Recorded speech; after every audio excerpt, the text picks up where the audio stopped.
Assalomu alaykum, hurmatli kuzatuvchilar. O'tgan mavzularimizda burun bitganda nima qilish kerak degan savolimizga, kindiqdan suv ketganda nima qilish kerak, shu kabi savollarga javob bergan edik. Bugungi mavzularimizda kengroq yoritib berishga harakat qilaman. Bugun yangi mavzu olib boramiz. Onajonlar, obuna bo'lish esdan chiqmasin. Iloji boricha ko'proq odamga tarqatib bersalar juda yaxshi bo'lardi, chunki boshqa onalarga ham foydasi tekkanda xursand bo'lardim. Juda kerakli ma'lumotlar olib chiqishga harakat qilaman.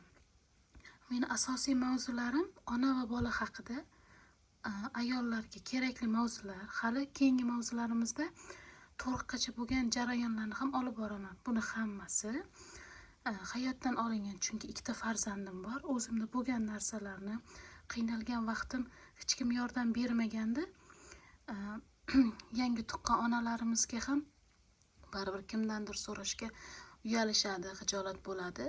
Ularga kengroq yoritib beraman, qiynalmasliklari uchun. Chunki bu har bir onamiz, ayol kishini boshidan o'tadigan mavzular, juda kerakli bo'lgan. Baribir kimgadir muhtoj bo'lasiz.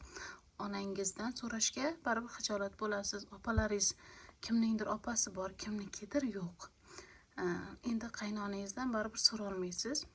Shuning uchun hammaga kerakli mavzularni olishga harakat qilaman. Ko'pchilikka tarqatsangiz, menga ham foyda bo'lardi. Ozgina bo'lsa ham xursand bo'lardim. Endi bugungi mavzuga keladigan bo'lsak, bugun yangi tuqqan onalarimiz 2-3 kundan so'ng ko'kraklarda sut juda ham ko'p keladi. Buni ko'pchilik biladi. Bilmaganlar uchun, yangi qo'shilganlar uchun ham juda zo'r mavzu. Bizga qanaqa qilib uni sog'amiz degan savol keladi. Men o'zimda ham bo'lgan, juda qiynalganman, shishib ketib doktorlargacha borganman. Mana bittasini ko'rsatib o'tmoqchiman sizlarga. Bu sutni sog'adigan apparat. Mana bu balonchasi. Ko'rishingiz mumkin. Mana bu chuqur joyiga sut tushadi. Balonchasini qisib turgan holatda ko'kragiga tutasiz. Keyin qo'yib yuborganingizda mana bu chuqurcha joyiga sut yig'iladi. Shunaqa ishingizni osonlashtirasiz. Bu juda ham kerakli narsa. Ayollar ham cho'ntak va bunaqa qimmat emas. Tursa bir 20 ming turadi aptekada. Bundan qimmatlari ham bor. O'zingizni qiynaysiz, u juda ko'p og'riq beradi. Bu oson. Bundan tashqari yana bitta hammaga kerakli bo'lgan narsani ko'rsatib o'tmoqchiman. Buni ko'pchilik biladi, ko'pchilik bilmaydi. Men o'zim ham yaqinda bildim buni. Juda kerakli narsa. Endi tuqqaningizda sut juda ko'p keladi, oqadi. Keyin uni joyiga paxta qo'yasiz, yana boshqa narsalar. O'sha vaqt shuni qo'yib qo'ysangiz, mana buni qanaqa qilib qo'yamiz, keyin sutini qanaqa qilib olamiz degan savollarga ham javob beraman. Buni o'zi joyi bor, mana. Mana bu yopib qo'yadigan nimasi. Sut oqib chiqib ketmaydi.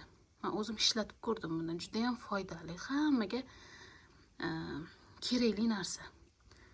O'zimda ham juda ko'p sut kelardi-da, bolalarimga keyin yana bersangiz bo'ladi. Bu aynimaydi, juda yaxshi turadi, issiq turadi. Naborot. Ishlatib ko'rishingizni tavsiya beraman. Juda ham kerakli. Bu vobshe qimmat emas. Ikkita olasiz. Mana bu ikkita olganman. Ikkita ko'krakka. Tursa 15 ming turadi ikkalasi. Juda ham yaxshi. Ham cho'ntakbob. Xo'jayiningizni ham qiynamaysiz. Bugungi mavzumiz hammaga kerakli bo'ldi degan umiddaman. Hammaga rahmat. Obuna bo'lish esdan chiqmasin.